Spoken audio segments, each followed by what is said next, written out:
Well, I believe God has created us all with just a little bit of a competitive nature.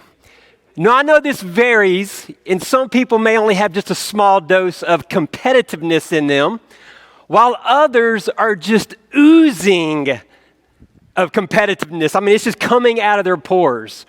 You know, I know Jennifer Spear has joked a lot about her husband, Alan. He's very, very competitive. She says that she can't even walk beside him because that turns into a competition.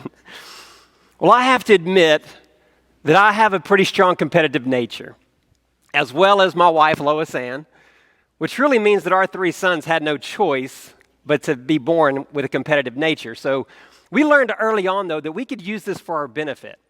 You know, we started figuring out that our kids just didn't really want to do all their chores. You know, they didn't want to clean their room or do the yard work or whatever we needed them to do. So we figured out, but if we make it a competition, maybe that would work. So next thing you know, it's like who can clean the house the fastest, or who can get their room clean the quickest, or who can do the best job at the yard, or whatever. And it worked. And before you knew it, our kids were scrambling to see who could get done the fastest and get the chores all done or all cleaned up or whatever. And it was great. Unfortunately, at some point, they get a little older and they realize that we tricked them, right? So it doesn't really work that way now. But that was just kind of part of how we were raised. You know, it's just this competitive drive. And even myself and my sister were competitive growing up. Like everything was a competition in our house. You know, I didn't realize this early on, but my mom told me later as I got a little older, she said, "You know why your sister always beat you in everything that you ever did?" And I was like, "No." Because she constantly changed the rules to her benefit so that she would win. That's how competitive she was. And I was the younger brother, so I didn't know better. Even to this day, we still take family vacations with my mom and my sister and all of them. And for some reason, it's been our thing to compete at putt-putt, miniature golf. Like every year we have this, duke it out competition tournament of putt-putt. And it gets a little wild at times, right? There's usually some hurt feelings, there's some frustration. But that's just kind of, my family. So let me warn you, if my mom ever invites you to go putt-putt, don't go. She will straight up hustle you out of your lunch money. So anyways, I believe that we all have a little bit of competitive nature, right? Just at least a little bit. And today I want us to look at a passage that talks about competitiveness and how we can use that superpower for good and not evil, right? So if we look at our passage, it comes in 1 Corinthians chapter 9, verses 24 through 27. Hopefully you picked up a study guide, or the lady with the mask and the rubber gloves handed you one as you walked in this morning. It may be a little moist. That's just because we pre-dipped them in rubbing alcohol before. No, I'm just kidding. No, but hopefully you have one. I know we have a lot more viewers today at home watching on live stream. So if you're at home, man, find something to take notes. We're glad that you're watching, glad you're participating. But I want us to look at a guy named Paul. Now, many of you are familiar with Paul. But let me tell you a little bit about this guy just in case. Okay, so Paul grew up during the time of Jesus. And he was a Jew, and honestly, he hated Christians. He hated Jesus. He was a devout Jew, and he did not believe that Jesus was truly the Messiah that he claimed to be. He thought he was some liar, lunatic, need to be locked up somewhere. And so he hated him along with most of the other Jews. But Paul later had an encounter with the resurrected Jesus. And when he had that encounter with the resurrected Jesus, his life changed forever. He went from persecuting and hating Christians to being one of the greatest church leaders and promoter of Christianity ever in the history. He went on to do everything he possibly could to spread the word of Jesus. Devoted his entire life to it. And we're going to look a little bit more about what he did with his life in just a little bit. But I want you to get the idea that this is a man who we could learn a lot from. He's a great role model for us if we claim to be followers of Jesus. This is a guy we need to look to and listen to. All right, so if you look at your study guide, you'll see the top of it. It says, competing for the prize. We are called to compete for the prize. I'm going to read the passage for you. It says, "Don't you know that the runners in a stadium all race, but only one receives the prize? So run in such a way that you win the prize. Now, everyone who competes exercises self-control in everything. However, they do it to receive a crown that will fade away. But we, a crown that will never fade away. Therefore, I do not run like one who runs aimlessly or box like one that's just beating the air. Instead, I discipline my body and I bring it under strict control, so that after preaching to others, I myself may not be disqualified. All right, so if you'll go to the first part of that study guide, you'll see that I have the question, are you competing or are you just participating? Are you competing or are you just participating? So we're going to look at this. I'm going to ask a couple questions on our study guide to help us work our way through it. The first one is this: what is the difference between competing and participating? Well, the factor that I have there listed as A is, what is your goal? Is your goal to run and to punch, or to race and fight? Now, let me explain what I mean by those two things. Right? So your key factor is your goal. Like, you have to have a goal in mind. Is that goal to merely just run and punch, or to race and fight? Now, again, let's go back to our passage. It says, therefore, I do not run like one who runs aimlessly or box like one beating the air. Now, you may say, well, that is kind of a ridiculous analogy. Of course. No one just goes and runs aimlessly. No one goes and just punches the air. That's ridiculous. Why even use that? Right? Of course, if you're going to go run a race, you're not going to run aimlessly, right? You're going to run the course that's marked out for you. You know, you're not going to just be running down the road and you see the course takes a right and you say, I think I'm just going to take a left here and just kind of see where this takes me, and I'll just kind of randomly take different turns and see how I end up in the race. No, that'd be crazy, right? Those people that are not wearing the straight jackets, they're actually obeying the course signal, right? They're going where the race is supposed to go because they're trying to win. Now, if you're just going out for a casual jog, sure, you may go out for an aimless run, right? You may just want to go run and don't really have a destination in mind, so you're just jogging, just kind of casually enjoying and exploring. That's fine. But if it says if you've lined up for a race, if you're in the stadium to race, then you are running. You're running a specific course. You have something in mind. Same thing with the fight analogy that he gives. You know, are you just punching? Are you just beating the air? Again, if you are just maybe practicing, yeah, maybe you do the shadow boxing. You've probably seen that, where you're just kind of, working on maybe your hand speed or quickness or something. But if you go into a ring to box somebody, or maybe it's the mixed martial arts, like the MMA stuff where you're in the cage, you better not go in there just throwing punches in the air. You better go in there to try to fight to win, because those guys are coming in to hurt you. They want to knock you out, to submit you, to choke you out. You go in there and just punch at the air, it's night time. When you come to, you're going to be looking at a bunch of doctors looking over you. You can't just go in there aimlessly, carefree. And that's what Paul is telling us here. He says, you better compete as if to win.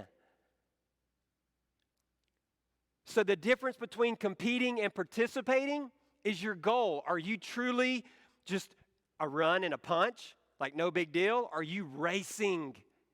Are you trying to win? Are you fighting, trying to win that match?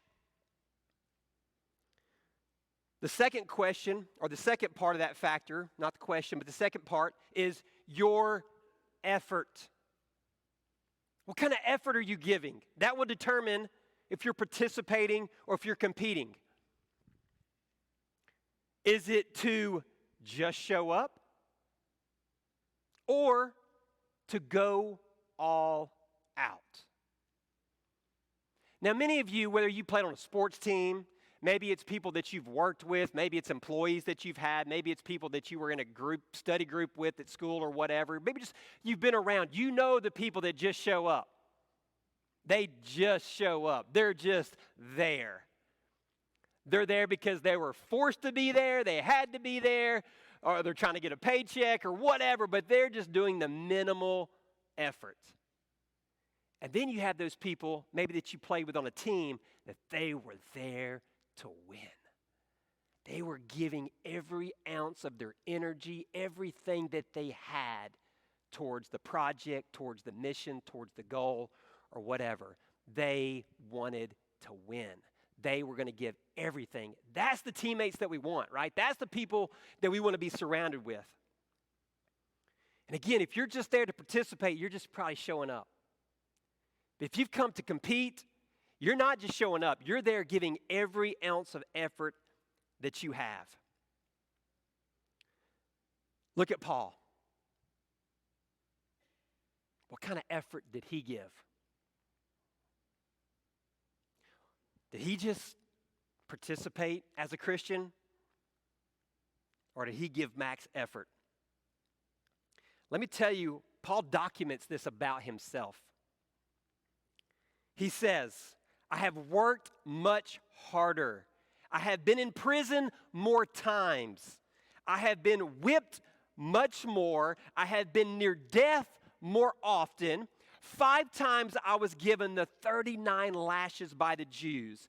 3 times I was whipped by the Romans. And once I was stoned. I had been in 3 shipwrecks, and once I spent 24 hours in the water. In my many travels, I had been in danger from floods and from robbers, in danger from my own people, in danger from Gentiles. There have been dangers in the cities, dangers in the wilds, dangers in the high seas, dangers from false friends. There has been work and toil, and often I have gone without sleep. I have been hungry. I've been thirsty. I have often been without enough food, without shelter, or even clothing, and not to mention other things every day.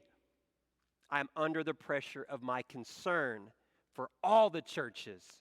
When someone is weak, I feel weak too. When someone is led into sin, I am filled with distress. That guy's not just showing up. That guy is giving max effort. That guy is a competitor. When I compare my life to Paul, man, I am just a stinking participant. I'm not giving max effort compared to this.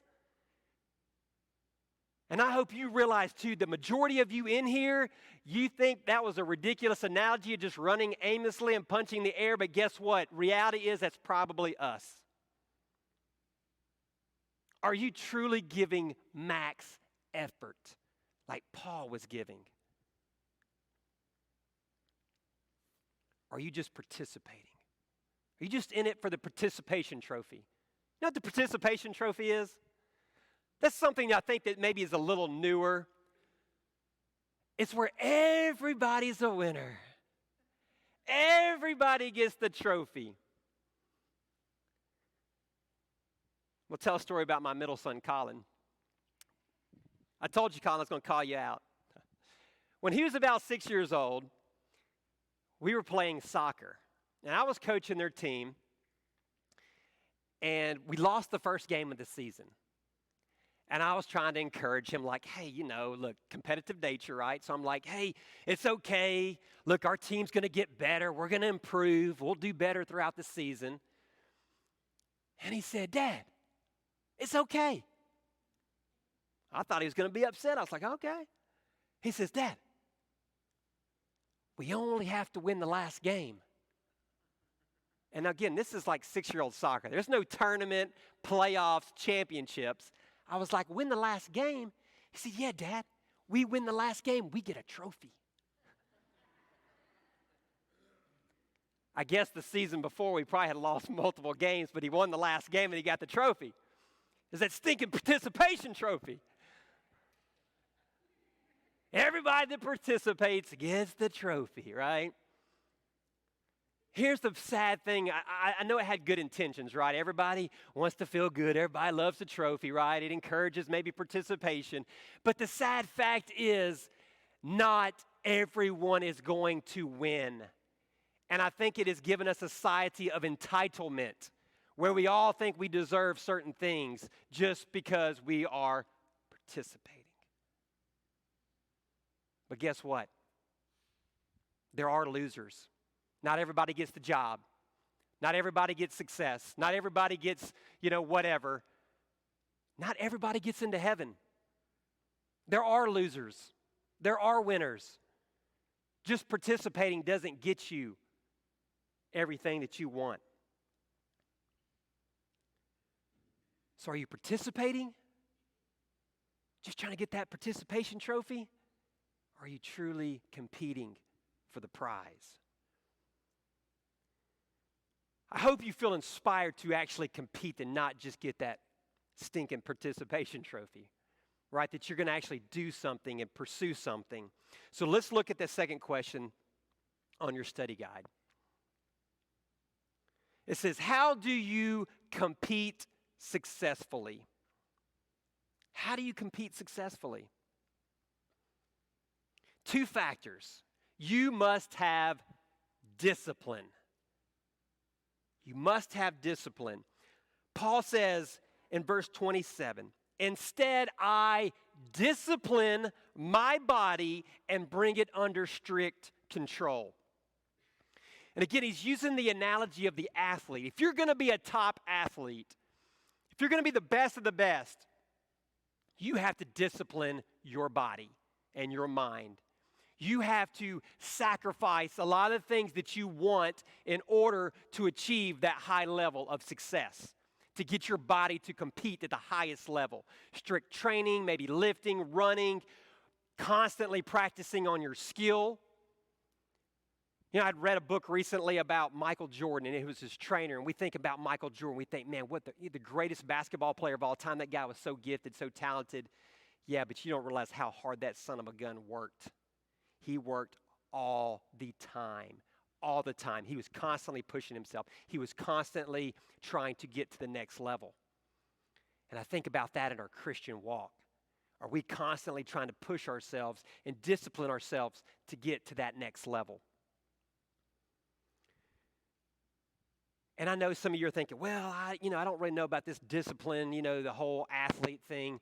All right, well, let's talk about something that probably the majority in here can relate to or watching today. What about eating healthy or trying to lose weight? Do you know it's really, really easy to lose weight? It's really simple. It's burn more calories than you consume. That's the magic. It looks so easy on paper. It's like, okay, it's like this. 1 + 1 is 2. You just consume less calories than you burn and you lose weight. What makes it so hard? The stinking discipline. When that donut or that cake or that cookie or the soda or the second helping, that's what makes it so hard.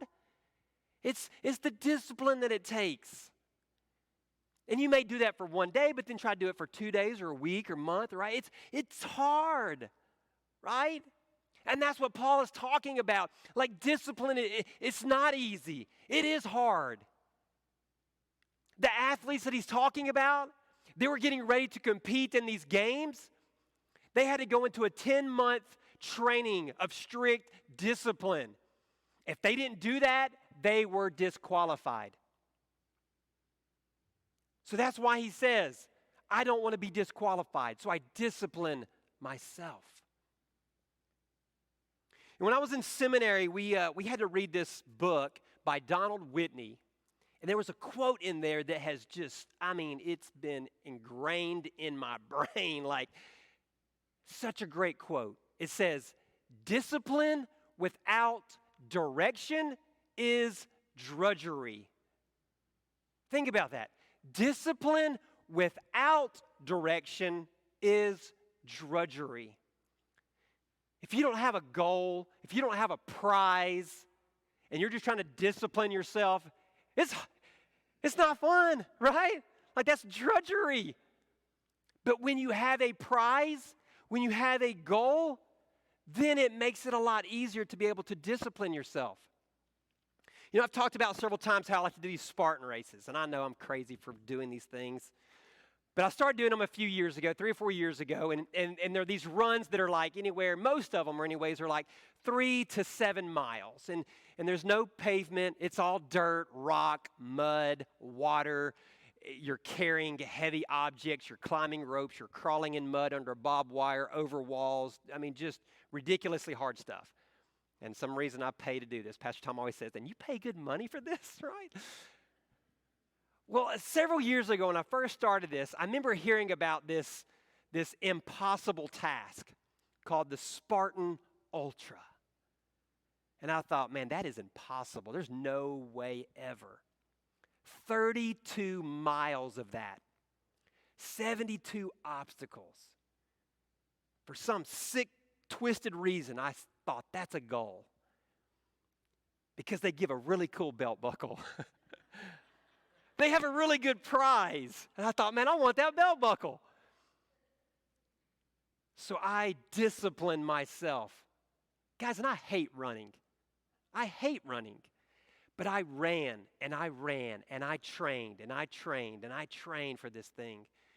And there's like a 50% failure rate because you have a time limit that you have to do this in. And not to mention you just give up. But you know what? The discipline, as I began to study this, I learned that the discipline of the mind was more important than the discipline of the body. Why?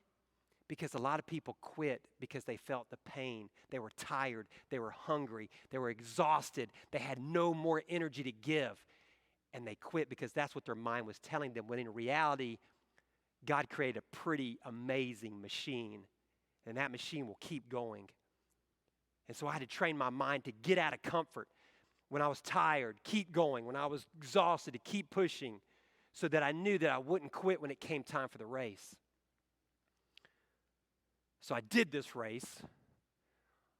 11 hours and 17 minutes of running, crawling, climbing, carrying. But I got that buckle. I was going to wear it this morning. I didn't know how it goes with my shoes, but. And look, here's the crazy sad part. I was willing to do all that for what Paul says is a perishable prize. It's not even lasting. Paul says we do this, we discipline ourselves, and we do these crazy things for things that are going to fade away. The popularity, the fame, the money, the whatever. Paul says we're doing it instead as believers for a prize that never fades away. It never ruins. We get to have it forever and ever. And that's the discipline it takes to be a Christian, right? It is hard to say no to the self, to the flesh, to when we want to do things and we want to do this or whatever, and we don't feel like doing that. You know how many times I wanted to go run when I was training? 0! How many times do we not want to pray? We don't want to read our Bible. We don't want to get up and go to church because we're tired or whatever, right? That takes discipline. Discipline. That's what Paul says is a key. If you want to compete successfully, you must discipline yourself. Got to have that grit. The second thing he says is you must have perseverance. If I got to mile 31 and obstacle 71 and I quit, I didn't persevere, I don't get the belt buckle. You have to persevere. Look at Paul. He faced beatings and being imprisoned and shipwrecked and everything, and he did not quit. He kept persevering to the end. And here's the thing that you guys are probably thinking, well, I'm not going to quit, Micah. I'm a Christian. I'm good. I'm sold out. No. He never stopped giving max effort. He's presenting the gospel and telling as many people as he can about Jesus to the day they killed him. He persevered the entire time. See, I think we get into this mode where we prayed to receive Christ when we're in the 3rd grade at Vacation Bible School, and we're good, and we work really hard, and we've done so much for the church or for our community, and we've told others about Jesus, and so now we're on cruise control. We're just laid back. We're just enjoying it. Saying, you know what, we put in our effort. We put in our work. We're on cruise control. Paul never went on cruise control. The guy's giving max effort till the day he died. What are we doing? Are we giving max effort, persevering until the end?